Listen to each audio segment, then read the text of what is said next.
always, make sure that you hit a thumbs up on the video to help it find others that also might find it relaxing, as well as subscribing if you are new to the channel. We've just hit over the 400 subscriber mark, so welcome to anybody that is new here, and thank you all as always for your amazing support on the channel.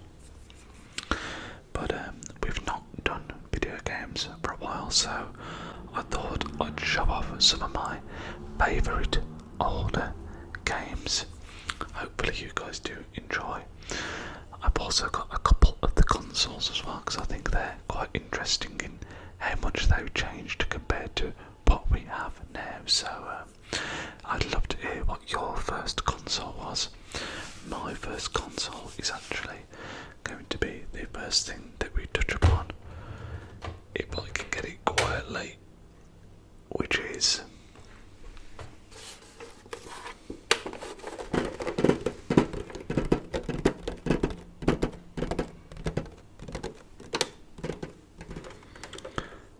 the Sega Mega Drive. Now when you look at this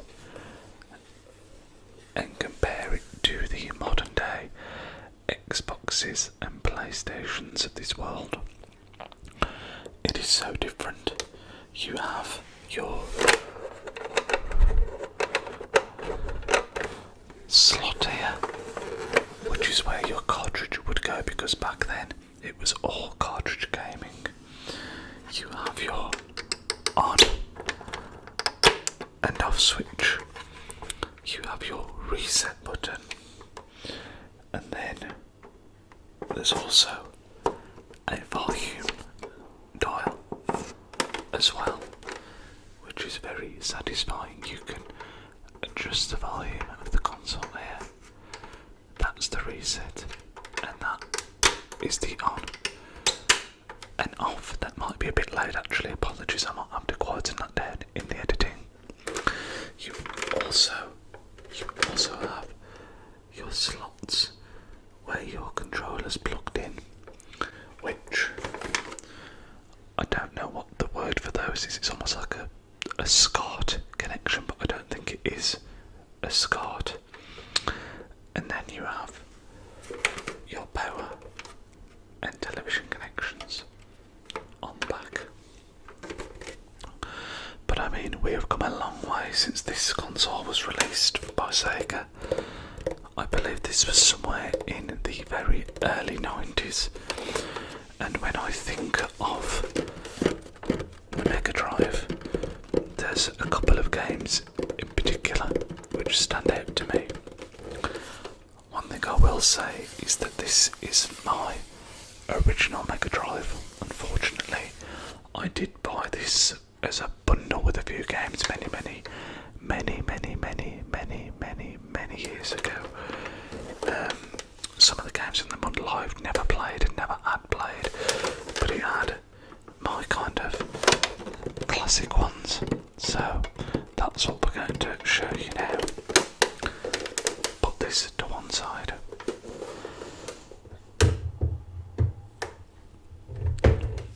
So the first game, and I would say the one that the Mega Drive is most synonymous with and most known for, is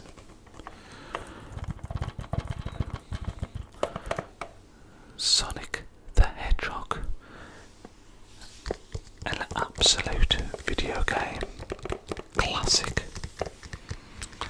and this would have been the game that I played the most of on this console. Unquestionably, we've knocked the mic. It's a running theme. I always end up knocking the mic at some point, apologies. I actually think these game cases make a really nice tapping noise. They've got this kind of plasticky, what's the word I'm looking for, like a thicker or plastic feel to them. Not like the new games at all. But yeah, Sonic the Hedgehog, a side-scrolling game and it was actually, or it seemed at least as a kid, very, very difficult. Iconic soundtrack, great gameplay, really fun. And as I say, without doubt, the most iconic game for the Mega Drive, in my opinion. If we open this up, these are actually difficult to open quietly. I'm trying my best here.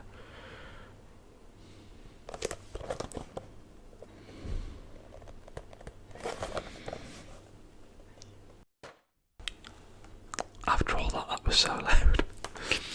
Now, the game would have included a manual, which unfortunately I don't have, but you can see the cartridge.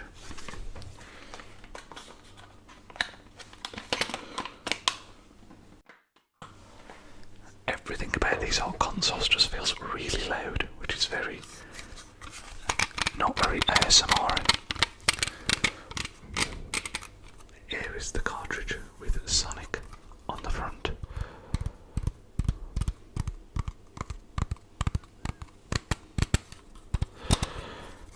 My memories of playing on the Mega Drive were that, or one of the core memories I should say of playing on the Mega Drive, was that if a game didn't work, you would blow into the cartridge.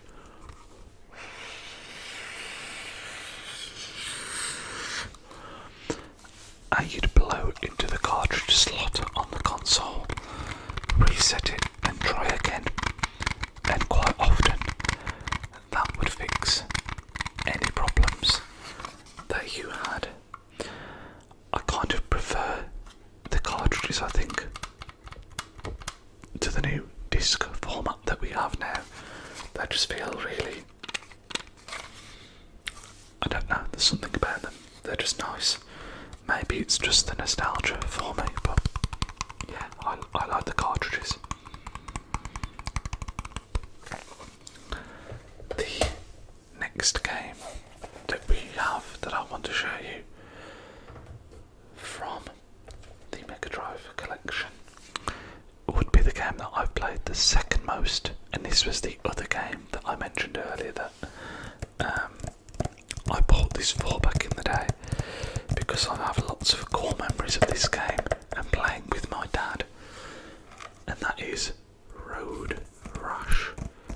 You can see somebody paid £40 for this all the way back in the 90s. Road Rash, Road Rash. This was a really fun game where you race on motorcycles, but you have weapons and you can kick the other riders off. It's really, really simple, but really fun, especially to play with another person. Again, inside we have the cartridge, but as you can see, we also have the manual for this. So let's take a look at that.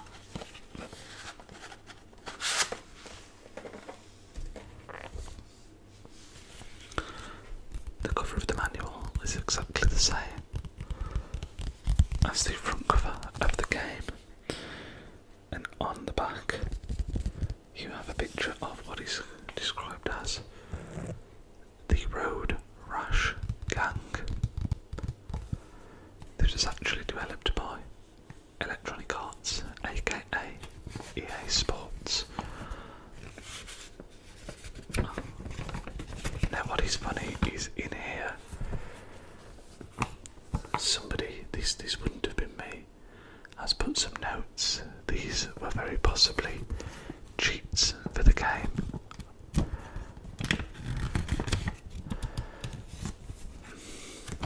We have a track selection screen here.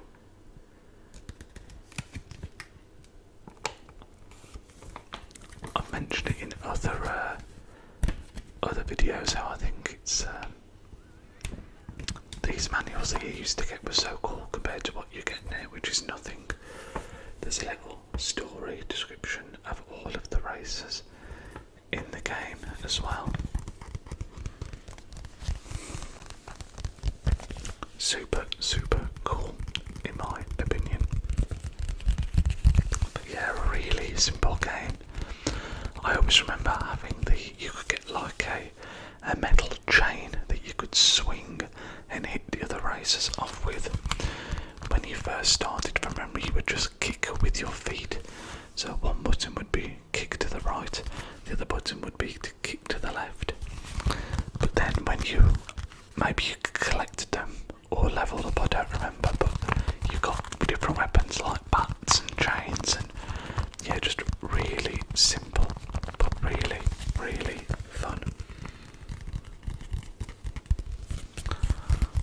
That and Sonic were definitely the two games that I would have played the most on this console. But as I said, I did buy the console as a bundle, and there are a couple of other quite well-known games, but just games I don't have quite as much experience with. We have Mercs, which again is somewhat a classic top-down shooting game from the Mega Drive era, but as a kid this isn't one that I would have played. I've probably played it since on like an emulator or maybe on other consoles, but I didn't play this on the console at the time. And then the other one that I have is Zero Wing, which I never really played this as a kid, but I think on the N64, which I don't have, it's the one console that I'd love to own that I don't have, I used to have a game called Lila Wars, and I think that was very much inspired by this. It's kind of like, as I understand it, a jet fighting game. Unless I'm confusing it with something else, but I'm pretty sure that's what it is. Now, I do have another console that I want to show you. At some point I will do a complete video game collection where I'll show all the other Mega Drive games I've got, the modern stuff that I have as well. But today we're focusing on some of my favourite older ones and another early console that I had.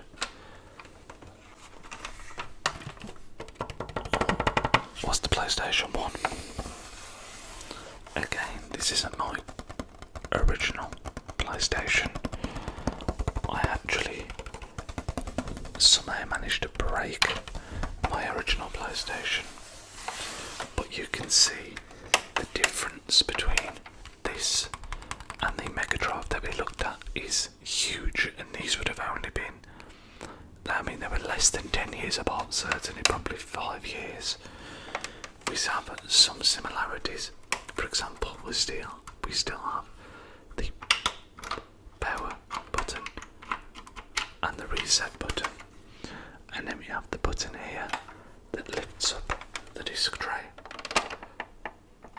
You can see I currently have World Cup 98 inside the console. I think that would have technically been my first FIFA game. No, that's not true. I think I had 96 on the N64. But still, a very early FIFA football game. I think aesthetically, this is just a great console. This to me, when I think of retro gaming, this is what I think of. I think it's a really cool looking piece of kit. I love the PlayStation logo here, the Sony logo, and the iconic sound it used to make when you booted it up, which I actually think has some ASMR quality to it actually. On the back we have the power and television connection points. Again, they would have changed from the Mega Drive, but when you think that this is Sony's first venture into gaming, I'm pretty sure absolutely smashed it out the park with this. And obviously the PS2 that came after, which is one of the most iconic game consoles of all time. Now, the couple of games that I have to show you from the PlayStation 1. Trying to be quiet again, apologies. The first one we have is Final Fantasy 8. And when I think of the PlayStation 1 era, something I think about is my love of Final Fantasy being born, and also the bigger games that came with multiple discs. Apologies, the manual has just fallen out. I'll have to edit that out for sure. But yeah, they came with multiple discs because of the size of them.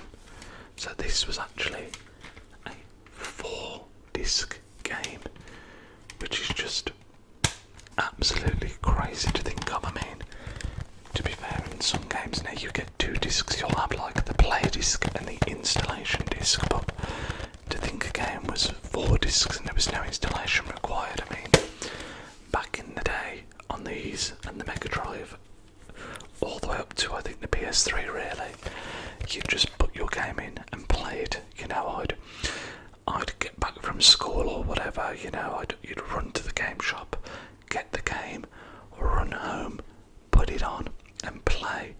There was no installing, no waiting, you got it home and you played it.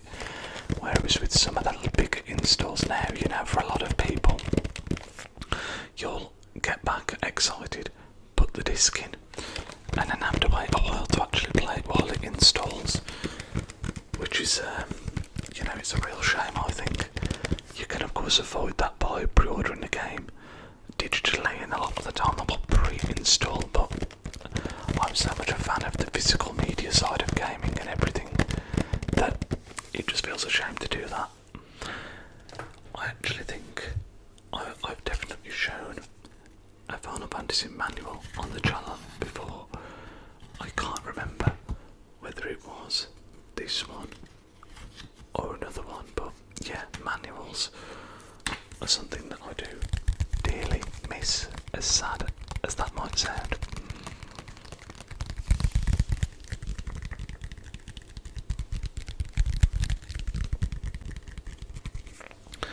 PlayStation 1 is definitely a console that I want to get more games for. The only other one I have Final Fantasy, FIFA 98 and Driver.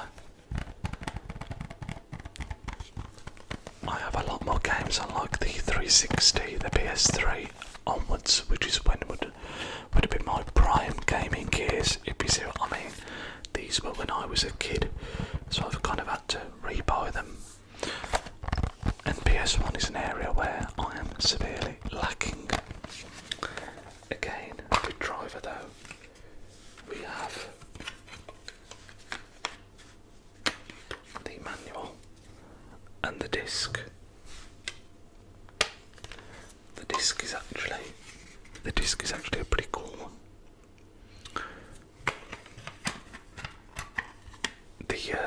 The Driver franchise is one that used to be so popular, and then as soon as they started allowing you to get out of the vehicle and kind of aimed for a more Grand Theft Auto style approach, the series kind of fell away,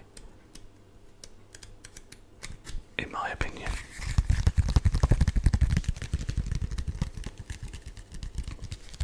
But there were a few of them. There's got to have been 3 or 4 Driver games, I would say.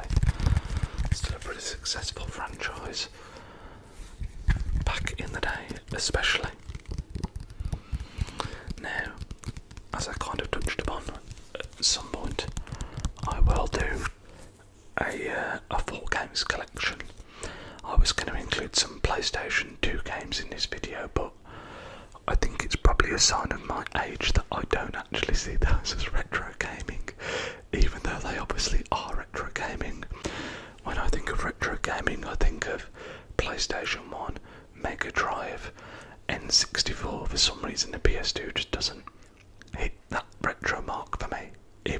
obviously is.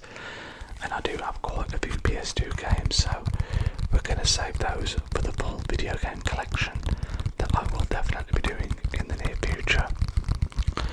But hopefully, I mean, if you're the same age as me, a few of these games will have taken you on a trip down memory lane that you kind of forgot existed, and it's nice to just see that old school console and physical media. That is all I'm going to be showing today, guys. I hope you have enjoyed the video and found it relaxing, and wherever you are, you have a wonderful rest of your day. I will speak to you in the next one. Oh, one thing I didn't mention. I was devastated today, not today, but on Friday, because I actually remember saying in the last video that the next video was going to be talking about the Brazilian Grand Prix, which I thought was this weekend. So imagine my disappointment when I learned that it wasn't, and it's actually next weekend. So I am looking forward to that, and we will be talking about that, but not till next week. But anyway, guys, yeah, wherever you are, I hope you have a fantastic rest of your day, and I will speak to you all in the next one, guys. Enjoy the rest of your weekends. Bye bye bye.